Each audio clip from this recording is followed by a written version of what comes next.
The envelope lay on the floor again, slipped beneath the door sometime during the night cycle. Elena Carter knelt and picked it up, turning the delicate thing over in her hands.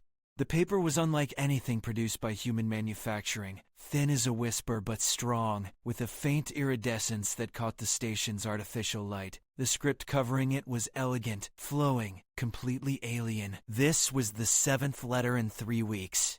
Elena broke the seal carefully and unfolded the page. The translator chip in her neural implant struggled with the handwriting, rendering the words in stuttering fragments across her vision. Your people sing when they work. I have watched them in the garden terraces. They touch the soil with such gentleness. Yet I have seen your warriors train with such fierce determination. How can one species contain both? Elena read it twice, feeling that same strange mixture of curiosity and concern that had gripped her since the first letter arrived. Someone was watching the human embassy. Someone with access to restricted areas of Meridian Point Station. Someone who wrote with an aching loneliness that resonated through every carefully chosen word. She stood and walked to the window of her quarters, looking out over the massive diplomatic hub that floated in neutral space between a dozen star systems. Meridian Point was meant to be a place of peace, where species who had fought bitter wars could meet on equal ground. The human embassy occupied a modest section near the agricultural rings, where Elena's people had insisted on maintaining real gardens, instead of relying solely on replicators. It was a small thing, but it mattered. Humans needed to feel earth under their fingernails.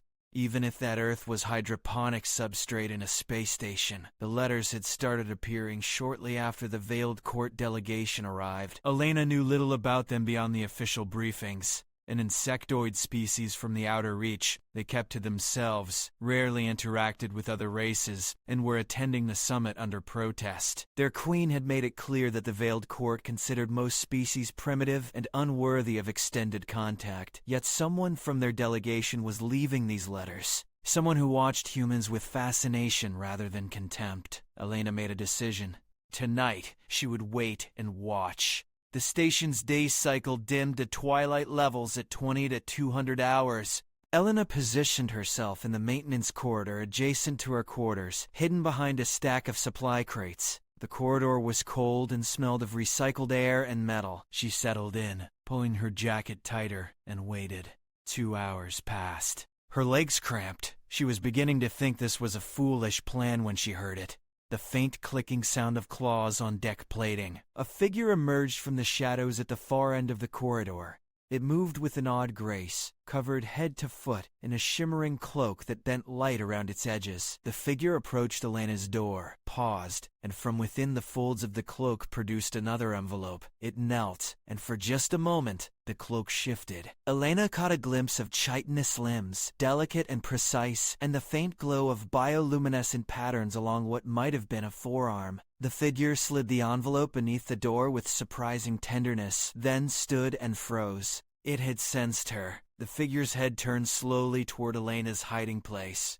For a long moment, neither moved. Then the figure bolted, cloak streaming behind it as it fled down the corridor with shocking speed. Elena burst from cover and gave chase. Wait! I'm not going to hurt you. The figure was fast, but Elena had trained in station security protocols. She knew these corridors. She took a sharp turn through a maintenance access and came out ahead of her quarry, blocking the path. The cloaked figure skidded to a halt, trapped between Elena and a dead end. It pressed itself against the wall, trembling. Please, Elena said softly, raising her hands, palms out. I just want to talk. You've been leaving me beautiful letters. I only want to know who you are. The figure remained frozen for a long moment. Then, slowly, delicate hands emerged from the cloak and pulled back the hood. Elena tried not to stare. The being before her had a face that was both alien and somehow elegant. Compound eyes that shimmered with dozens of colors, mandibles that clicked nervously, and antennae that drooped with what could only be embarrassment. The bioluminescent patterns Elena had glimpsed earlier covered the visible parts of her carapace, pulsing in waves of soft blue and violet. You are Elena Carter, the being said in a voice like wind chimes, speaking through a translation device hidden somewhere in her clothing. Chief Diplomatic Officer of the human delegation. I am. And you are? The being's antennae twitched. I am called Lyra. I am, one of importance.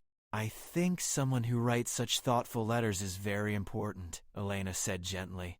Why have you been watching us?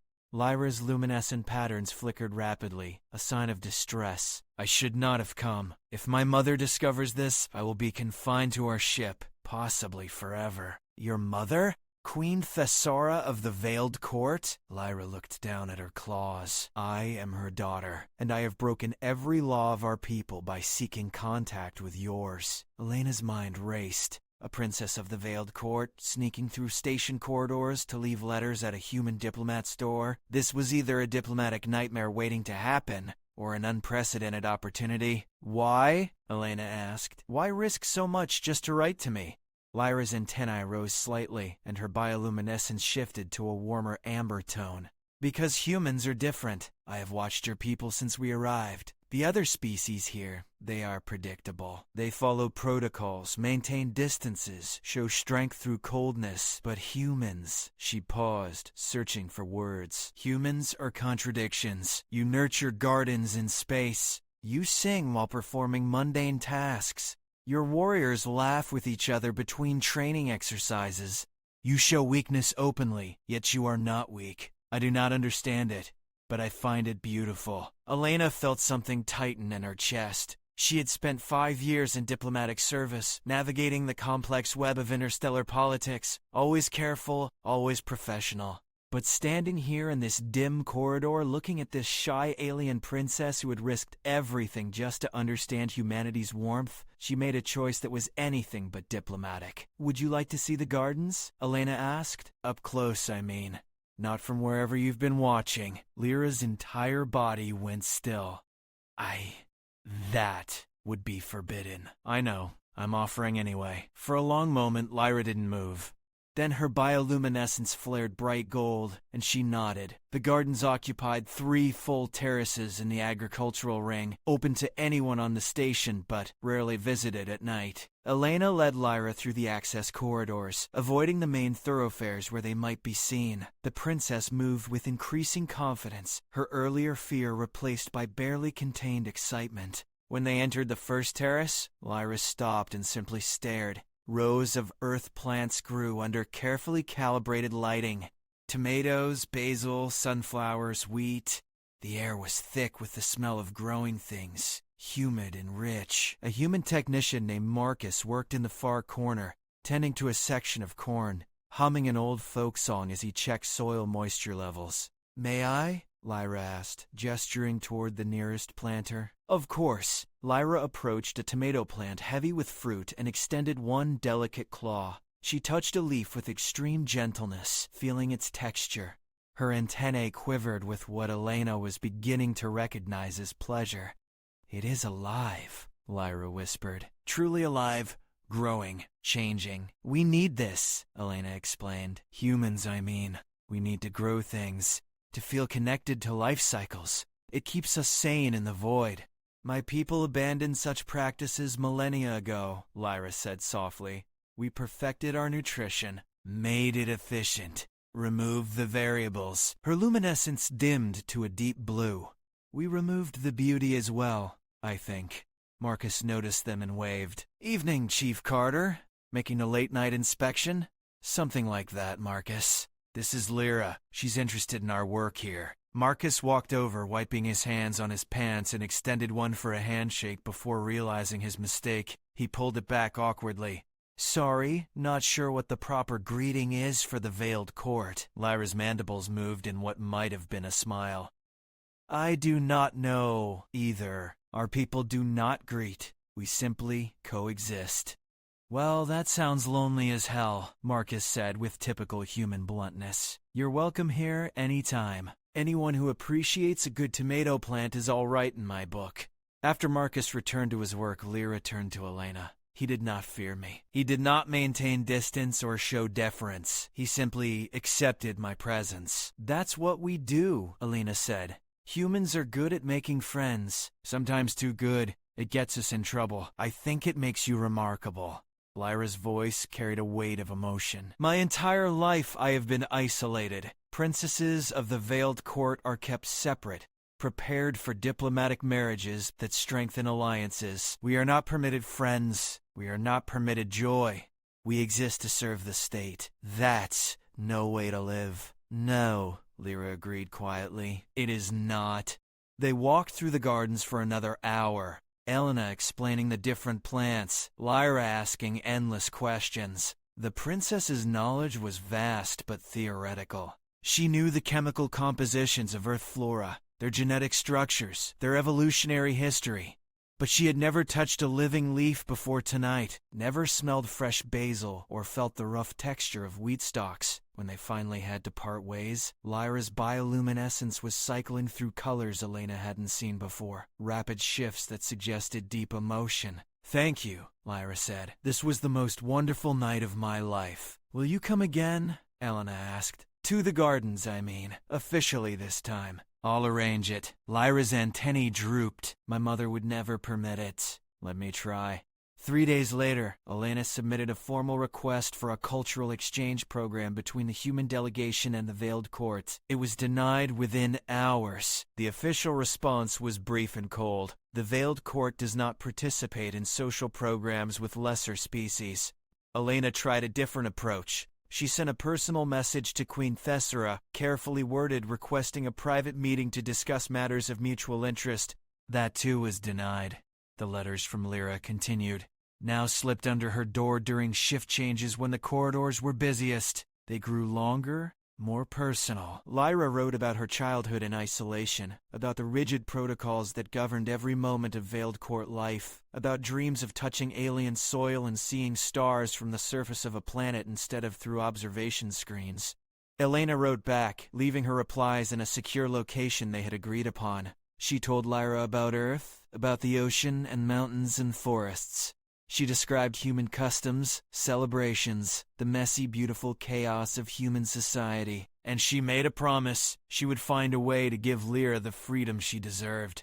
Then the diplomatic ball was announced. Meridian Point hosted one major social event each cycle, a gathering where delegations could interact in a less formal setting. It was optional, and most species sent only junior members. But Elena saw an opportunity. She made sure the human delegation put on a show. They brought music, real instruments played by talented amateurs. They set up tables with actual prepared food instead of replicator output. They filled their section of the grand ballroom with warmth and laughter and life. And Lyra came. Elena spotted her immediately, standing at the edge of the Veiled Court's delegation, partially hidden behind a pillar. She wore formal attire now, a flowing garment of living silk that moved like water and refracted light into rainbow patterns. But her posture was the same, uncertain, longing, afraid. Elena excused herself from a conversation with the Centauri ambassador and made her way across the ballroom. Lyra saw her coming and tensed. "Princess Lyra," Elena said formally, bowing slightly. "I'm honored that you would attend."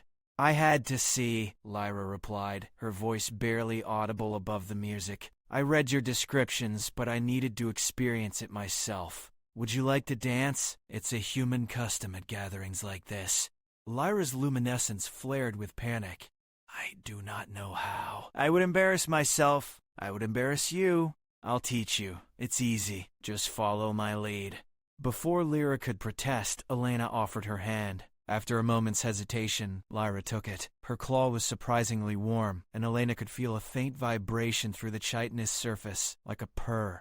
They moved to a quiet corner of the dance floor, away from the center where more confident dancers were spinning.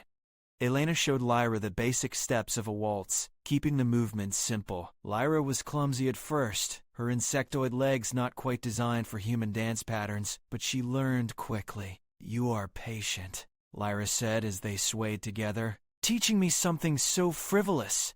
"It's not frivolous if it makes you happy." Lyra's antennae curved forward, almost touching Elena's shoulder. "You are the first person who has ever cared about my happiness. The first who has ever asked what I want instead of telling me what I must be. Then the universe has done you a great disservice." They danced through 2 more songs. Elena was aware of eyes watching them, delegations from a dozen species observing this unusual pairing with curiosity. The Veiled Court contingent maintained their distance, but Elena could feel their disapproval like a physical weight. Then the music stopped abruptly. The crowd parted, and Queen Thessara entered the ballroom. She was massive, easily twice Lyra's size. Her carapace dark and scarred from age and battle. Her bioluminescence was a harsh red, pulsing with barely contained fury. 4 royal guards flanked her, armed and armored. The ballroom fell silent. Tessara's gaze fixed on Lyra, who had frozen in Elena's arms. Then the queen's eyes, multifaceted and ancient, turned to Elena. "Human," Thessara said, her voice amplified by technology until it filled the entire space. "You have corrupted my daughter. You have lured her away from her duties with your primitive displays and false warmth. This ends now." Elena stepped forward, placing herself between Thessara and Lyra. Every instinct screamed at her to back down, to apologize, to diffuse the situation diplomatically. But she looked at Lyra's terrified face and made a different choice. "With respect, Your Majesty, I have done no such thing. Lyra came to me of her own free will. She sought connection because you have denied her any her entire life." The queen's luminescence flared brighter. "You dare speak to me of how I raise my daughter? You whose species still fights wars over resources and ideology? Whose people live short, chaotic lives and call it freedom?" "Yes," Elena said steadily. "We live messy, complicated, beautiful lives. We make mistakes and we learn from them. We form connections that make us stronger. And we do not imprison our children in the name of tradition. You know nothing of our traditions, nothing of what it takes to maintain order across the Reach. I know that your daughter is brilliant, kind, and desperately lonely. I know she dreams of touching soil and seeing sunsets. I know she writes poetry in the dark and risks everything just to understand what it means to have a friend." Elena's voice rose with passion. "And I know that if you take her away now, you will break something precious that cannot be repaired." Tessara took a step forward, and her guards moved with her. The other delegations backed away, giving them space. This was spiraling toward a diplomatic incident, possibly toward violence. Lyra's voice cut through the tension, soft but clear. "Mother, please listen to her. Be silent, daughter. You have shamed yourself enough." "No." Lyra moved to stand beside Elena. "I have spent my entire life being silent, following protocols, being the perfect empty vessel you wanted me to be. But I am not empty. I have thoughts and feelings and desires, and I deserve to explore them." "You deserve what I say you deserve," Thessara snapped. "You are crown princess of the Veiled Court. Your life is not your own."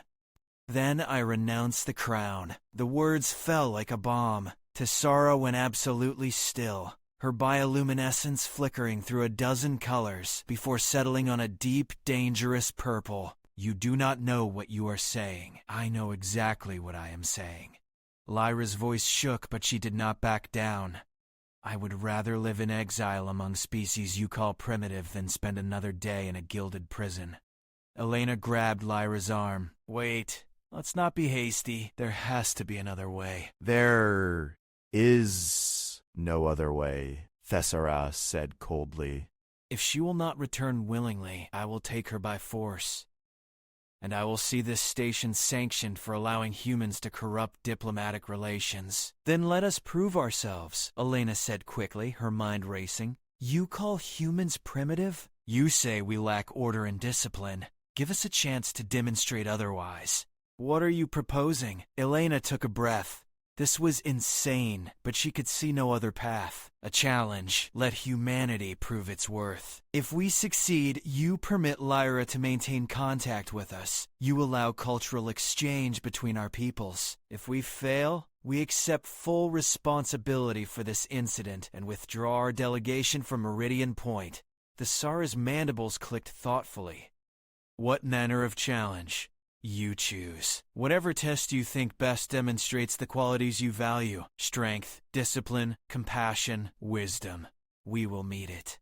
The queen was quiet for a long moment, and Elena could practically see the calculations happening behind those ancient eyes. Finally, Thessara nodded. Very well. Tomorrow, in the central amphitheater, I will present 3 trials. If your people succeed in all 3, I will consider your petition. If you fail even one, you and your kind will leave this station and never contact the Veiled Court again. Agreed. Thessara turned and swept from the ballroom, her guards following. The other delegations erupted in whispered conversations. Lyra turned to Elena, her bioluminescence cycling through panicked yellows. Elena, what have you done? My mother's trials will be designed to break you. She will not make this easy. I know, Elena said, but it was the only way to buy us time. That night, Elena called an emergency meeting of the human delegation. 22 people crammed into the embassy's main conference room. Diplomats, scientists, engineers, security personnel, and Marcus from the gardens, who insisted he be included because if we're going to war over tomato plants, I deserve a seat at the table. Elena explained the situation and the stakes. There was silence when she finished. Then Commander Jackson, head of embassy security, spoke up. So we have to pass 3 unknown trials designed by an alien queen who hates us, and if we fail, we lose everything we've built here? That's the situation, Elena confirmed. Well, Jackson said with a grim smile.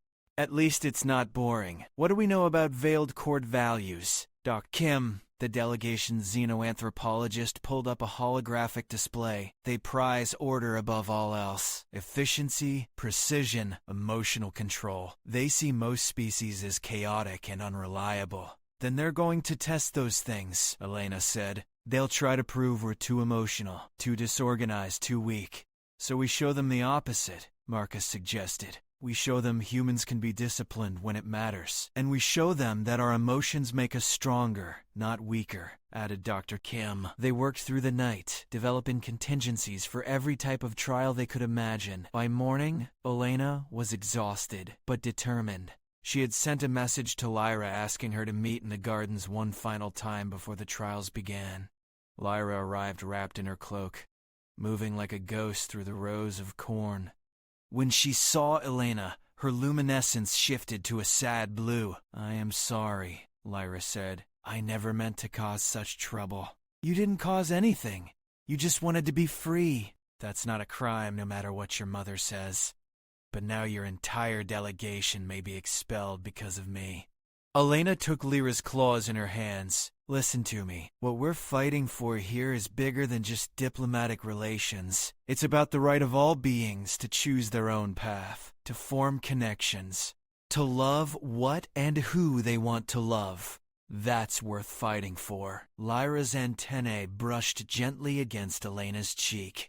You are remarkable, all of you. I hope my mother sees that. So do I. But whatever happens, know that meeting you has changed me, changed all of us. You've reminded us why we do this work, why we reach out across the darkness to find others. They stood together in silence for a long moment, surrounded by the smell of earth plants growing in an alien void. Then Lyra pulled away, reluctantly. I must go. My mother will summon me soon. But Elena, win today. Please, show her that I was right to believe in you. The central amphitheater was packed when Elena arrived with her delegation. Representatives from 24 species filled the seats. Drawn by news of the unprecedented challenge, the Veiled Court occupied one entire section, silent and imposing. Queen Thessara stood in the center of the arena floor, massive and intimidating in formal armor that gleamed like oil slicks. Lyra stood behind her mother, head bowed, luminescence dim. Elena walked forward with Jackson, Dr. Kim, and Marcus flanking her. They had chosen their team carefully. Each brought different strengths, different aspects of humanity. Humans, Thessara's voice boomed. You claim your species is worthy of my daughter's attention? Today you will prove that claim, or be exposed as the chaos-driven primitives I know you to be. 3 trials await you. Fail any, and you leave Meridian Point in disgrace.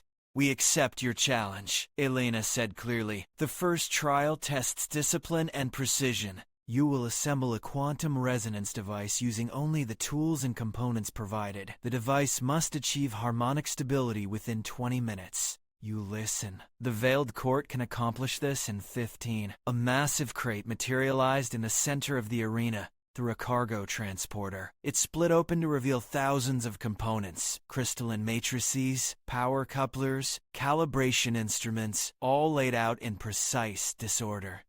Elena looked at Dr. Sorcium and Zedbilt. Kim, who gave a slight nod. They had anticipated something like this. Marcus, Jackson, you're with me, Dr. Kim said calmly. Kim formation, just like we practiced. They moved to the components with practiced efficiency. Dr. Mendet. Kim called out orders in a steady voice while her hands flew over the parts, identifying and sorting. Marcus, with his gardener's patience and steady hands, handled the delicate crystal alignments. Jackson, trained in weapons maintenance, connected the power systems with military precision. Elena served as coordinator, tracking their progress against the time limit and calling out warnings when they approached critical thresholds. They worked in perfect synchronization, each supporting the others, compensating for weaknesses, amplifying strengths. At 18 minutes, Dr. Kim made the final connection. The device hummed to life, its internal harmonics building rapidly. The readings on the diagnostic display climbed toward optimal levels. At 19 minutes 40, the device achieved perfect resonance stability. The amphitheater erupted in murmurs. The Veiled Court delegation remained silent, but Elena saw several of them exchange glances. Thessara's expression was unreadable. Adequate. But discipline alone does not make a species worthy. The second trial tests strength and resilience. Commander, step forward. Jackson moved to the center as a combat drone materialized. It was sleek, deadly, armed with non-lethal weapons but programmed to fight with lethal intent. Your warrior will face my drone in combat. If he is defeated, you fail. If he surrenders, you fail. He must achieve victory through his own strength. Jackson cracked his knuckles. Just like training, no problem. The drone attacked with blinding speed, launching electrified nets and sonic blasts. Jackson dodged and weaved, using his combat training to read the drone's patterns, but he was outmatched in speed and firepower. Within 2 minutes, he was limping, his left arm hanging useless from a shock blast. The drone closed in for a finishing strike. Elena opened her mouth to call a halt, but Jackson caught her eye and shook his head. Instead of retreating, he charged forward into the drone's guard. He took a direct hit from a sonic emitter that would have incapacitated most beings, but he was a human who had trained his entire life to push through pain. He grabbed the drone with his good arm, using his body weight to drag it down, and smashed his elbow repeatedly into its central processor until it sparked and died. Jackson collapsed on top of the wrecked drone, breathing hard, but raised his fist in victory. The crowd roared its approval. Even some of the Veiled Court guards showed faint color shifts that might have been respect. Thessara's mandibles clicked rapidly. Impressive resilience, but strength without wisdom is merely brutality. Your final trial will test whether humans can truly understand others. She gestured, and Lyra stepped forward reluctantly. My daughter will present you with a scenario from our history. You must determine the correct course of action according to Veiled Court ethics. Choose wrongly, and you prove you cannot truly understand us. Lyra's luminescence was pained as she spoke. 300 cycles ago, a Veiled Court colony faced a plague. The infected could not be cured, only contained. The matriarch of that colony had to choose: quarantine the infected and let them die to save the majority, or attempt to care for all and risk the plague spreading to everyone. What is the correct choice by Veiled Court ethics? Elena felt her heart sink. This was designed to be impossible. Choose quarantine, and they proved they valued cold efficiency over compassion. Choose universal care, and they proved they valued emotion over logic. She looked at Lyra and saw the plea in her eyes. This wasn't really about the ancient plague. It was about Lyra herself. About whether Elena could see beyond human values to understand what Lyra needed. Elena turned to Thessara. The correct answer, according to Veiled Court ethics, would be quarantine. Sacrifice the few to save the many. Preserve order at all costs. Thessara's luminescence flared with satisfaction. Correct. You understand our ways. But, Elena continued, raising her voice, I also understand that your ethics failed, Lyra. They failed every individual who ever had dreams beyond their prescribed role. And I believe that's wrong. The amphitheater went dead silent. You asked if humans could understand you, Elena said, walking closer to the Queen. We do.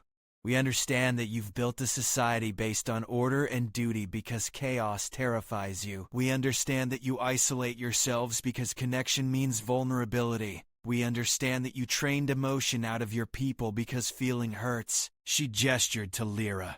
But your daughter understands something you've forgotten. Connection isn't weakness, it's strength. The courage to be vulnerable, to care about others, to risk pain for the chance at joy. That's the bravest thing any being can do. You would have chosen differently? Thessara asked coldly. You would have risked all for the sake of sentiment? We would have tried to find a third option. We would have worked day and night to develop a cure. We would have supported the infected while protecting the healthy. We would have refused to accept that sacrifice was the only answer. Elena's voice rang with conviction, because humans don't give up on people we care about. Ever. Even when it's hard. Even when it seems impossible. We fight for each other until the very end. And you would fight for my daughter? A being of another species who you met mere days ago? Yes, Elena said without hesitation, because she reached out to us with hope and curiosity and courage, because she saw beauty in tomato plants and dared to question the world she was born into, because she deserves the freedom to choose her own path, and because... Elena paused, then spoke the truth that had been growing in her heart, because in a very short time she has become precious to me. Thessara stared at Elena for a long moment. Then she turned to her daughter. Is this what you want, Lyra? A life among beings who may care for you today but forget you tomorrow? Who live such brief spans that any bond you form will end in grief? Lyra stepped forward, her luminescence blazing gold. Yes, Mother. I would rather have one true friend for a human lifetime than an eternity of perfect, empty solitude. Before Thessara could respond, alarms shrieked throughout the station. Emergency lights flashed red. A voice boomed over the intercom. Hull breach in Section 7. Raider attack in progress. All security personnel respond immediately. The amphitheater erupted in chaos as delegations scrambled for the exits. Jackson was already running, speaking rapidly into his comm unit. All human security, converge on Section 7. Protect civilian areas first. Elena moved to follow, but Thessara's voice stopped her. This is not your concern, human. Your delegation should evacuate. 10 Section 7 borders our agricultural rings, Elena said. Our people are there. It's absolutely our concern. She ran without waiting for permission. Lyra called after her, Elena, wait!